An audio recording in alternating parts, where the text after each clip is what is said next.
সাথে চতুর্থ অ্যাসাইনমেন্ট বিষয় বিজ্ঞান নিয়ে কথা বলবো। তো আমাদের এখানে একটা ছক দেওয়া আছে স্টেম, পারমাণবিক সংখ্যা 17, ভর সংখ্যা 35। এখানে পারমাণবিক সংখ্যা 11, ভর সংখ্যা 23, পারমাণবিক সংখ্যা 6, ভর সংখ্যা 14। শিক্ষার্থী বন্ধু, আইসোটোপ কাকে বলে? আইসোটোপের সঙ্গে আপনারা জানেন যে একই মৌলের পরমাণু যাদের প্রোটন সংখ্যা একই কিন্তু ভর সংখ্যা পৃথক। আইসোটোপের সংজ্ঞাটা আমরা কি লিখব? আইসোটোপের সংজ্ঞাটা আমরা এভাবে লিখব, ক নং প্রশ্নের উত্তর। এটা এক দিতে পারেন, একটা প্রশ্নই তো এক, একে ক নং প্রশ্নের উত্তর। একই মৌলের পরমাণু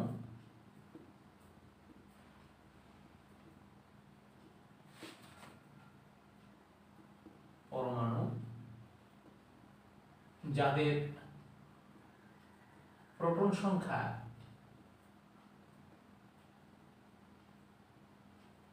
একই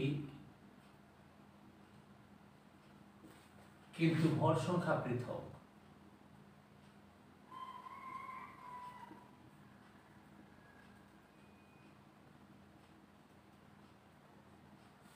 তাদেরকে পরস্পর আইসোটোপ বলে।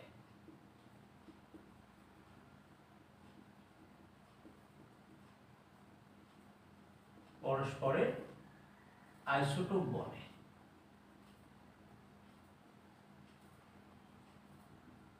যেমন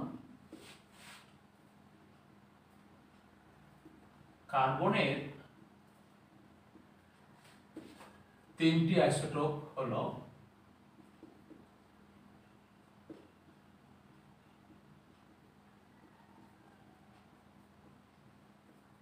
হলো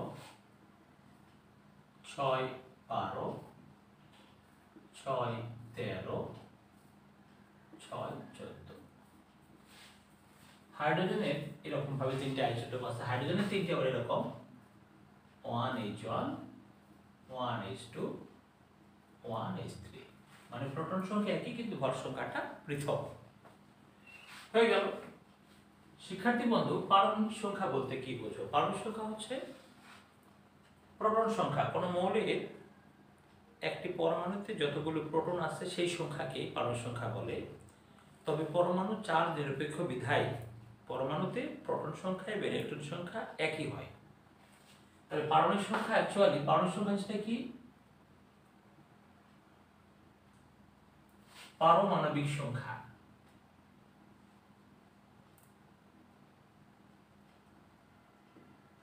কোন পরমাণুর নিউক্লিয়াসে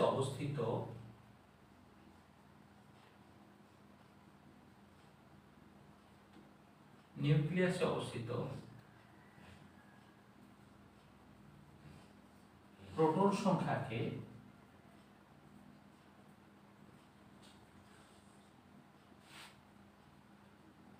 পারমাণবিক সংখ্যা বলে।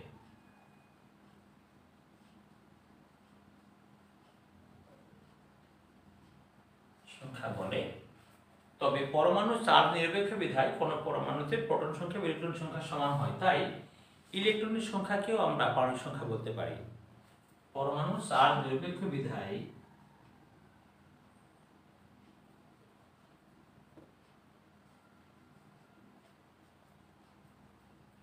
বিধায় উহাতে প্রোটন সংখ্যা এবং ইলেকট্রন সংখ্যা সমান।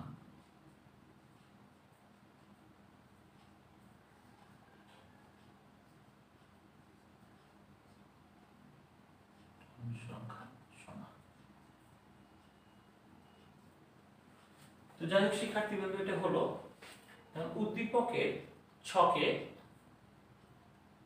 উল্লেখিত জেড মৌলটির একটি পরমাণুতে বিদ্যমান নিউট্রন সংখ্যা জেড এর আমরা এখন গ, এটা খ হয়ে গেল। এবার আমরা গতে চলে যাব।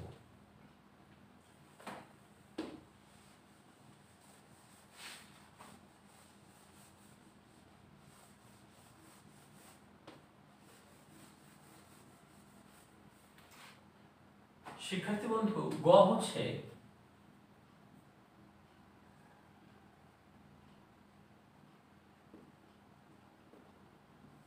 একের গণপ্রশ্ন উত্তর। উপরের ছকে উদ্দীপকের ছকে উল্লেখিত জেড মৌলটি, তো জেড মৌলটির পরমাণুতে বিদ্যমান নিউট্রন সংখ্যা।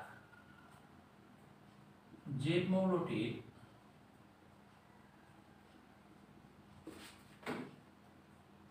পারমাণবিক সংখ্যা অর্থাৎ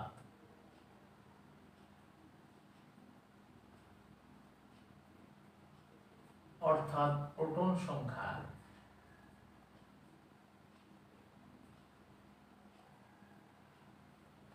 6, বা বাংলাও লিখতে পারেন, আমরা বাংলাতে লিখছি,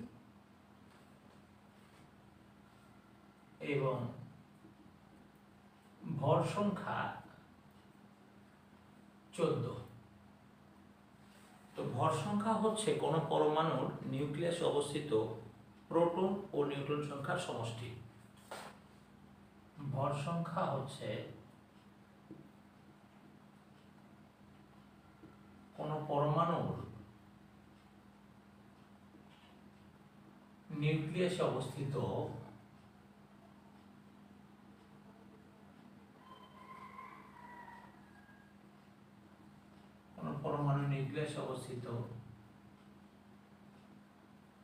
প্রোটন ও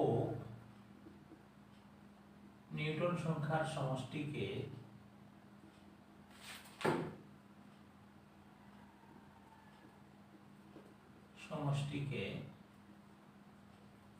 ভর সংখ্যা বলে। গাণিতিকভাবে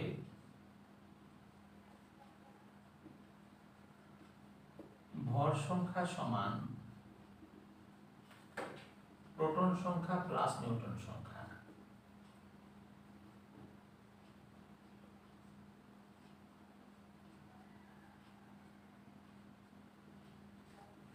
তো এখানে আমাদের যেটা কথা, আমাদের কি বলেছে, নিউট্রন সংখ্যা কত। এখানে 14 সমান 6 যোগ নিউট্রন সংখ্যা। সুতরাং নিউট্রন সংখ্যা সমান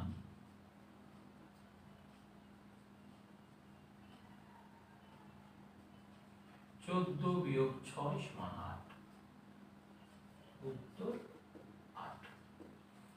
তো শিক্ষার্থী বন্ধু, আমরা একের ঘ উত্তর দিয়ে দিলাম, এখন একের গ উত্তর দিলাম। ঘ, উদ্দীপকের ছকে উল্লেখিত এক্স এবং ওয়াই মৌল দুটির পরমাণু যৌগ গঠন সম্ভব, যুক্তি সহ বিশ্লেষণ করো। সম্ভব, এটা করে কথা লাগবে না, আমরা যুক্তি সহ বিশ্লেষণ করব। তো আমাদের কি কি এখানে আছে, এক্স এবং ওয়াই। হ্যাঁ, এক্স হচ্ছে ক্লোরিন আর ওয়াই হচ্ছে সোডিয়াম, তাহলে সোডিয়াম ক্লোরাইড গঠন হবে। তো শিক্ষার্থী বন্ধু, আমরা একটু দেখি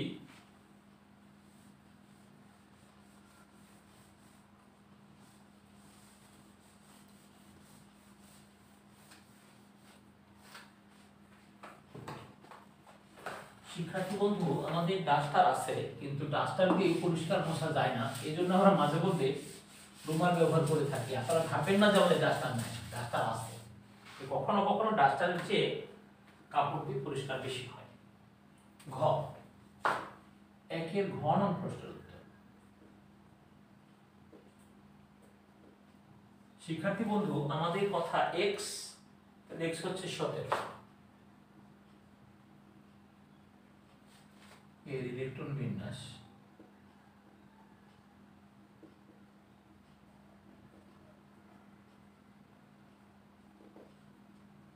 2, 8, 10, 7, 17।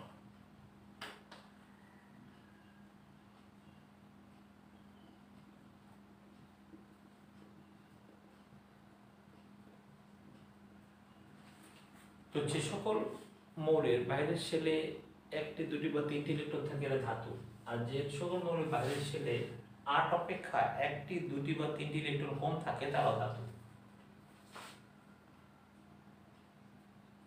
যে সকল মৌলের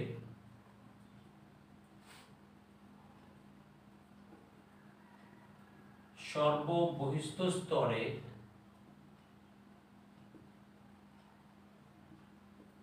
এক, দুই বা তিনটি ইলেকট্রন থাকে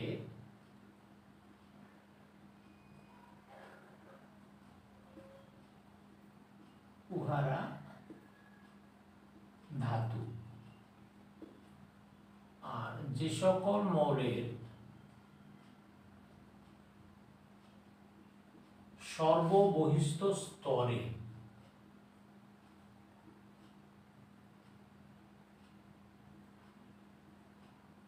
স্তরে 5, 6, 7 5, 6, 7টি বা 7টি ইলেকট্রন থাকে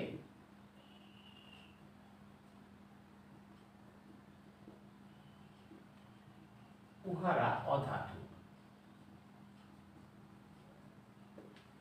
অণু গঠন করার ক্ষেত্রে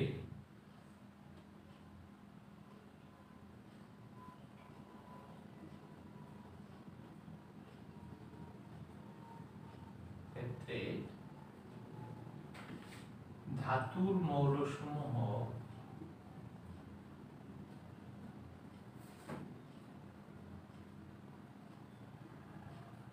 সর্ববহিস্থ স্তরে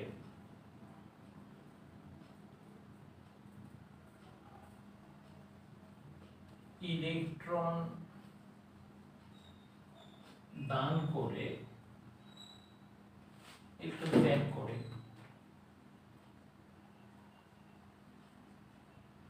ধনাত্মক আয়নে পরিণত হয়।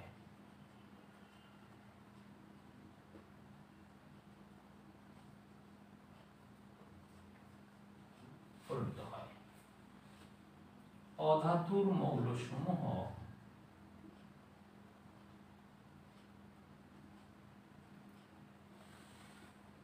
সর্ববহিস্থ স্তরে স্তরে 1, 2 বা 3টি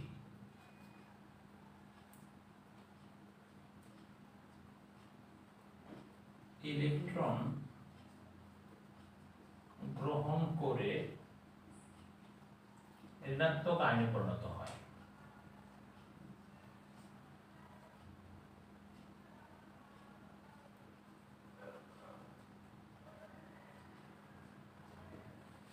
এভাবে আয়ন গঠনের মাধ্যমে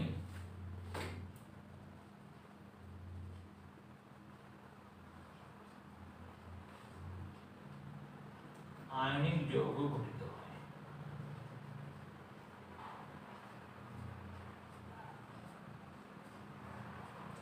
শিক্ষার্থী বন্ধু, আমরা তাহলে এখানে দেখছি এইভাবে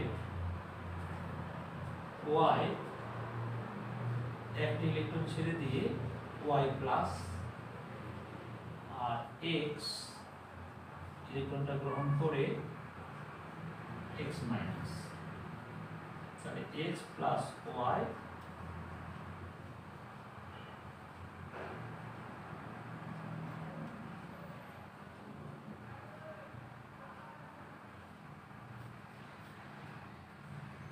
কেটে গেলে ওয়াই প্লাস এক্স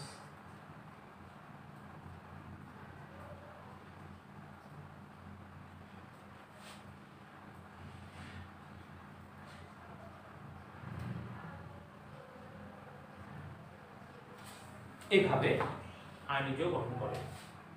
তো শিক্ষার্থী বন্ধু, আমরা ব্যাখ্যা করে দিলাম। তো আপনারা ভালো থাকবেন, আপনারা সুন্দর করে অ্যাসাইনমেন্টটা লিখবেন।